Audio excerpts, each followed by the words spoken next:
you're experiencing audio desync issues while playing Call of Duty, follow these simple steps to configure your settings for a better gaming experience. Step 1. Check audio settings. Navigate to the audio settings in the game menu. Ensure that the audio output device is correctly set to your headphones or speakers. Adjust the volume levels for music, effects, and dialogue to your preference. Step 2. Update audio drivers.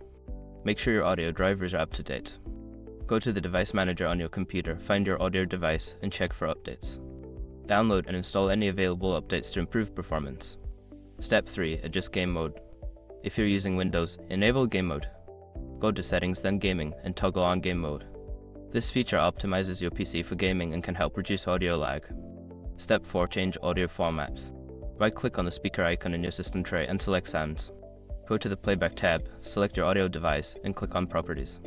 Under the Advanced tab, change the default format to a lower sample rate, such as 16-bit 44100 HE, and apply the changes. Step 5. Disable background applications. Close any unnecessary applications running in the background that may be using system resources.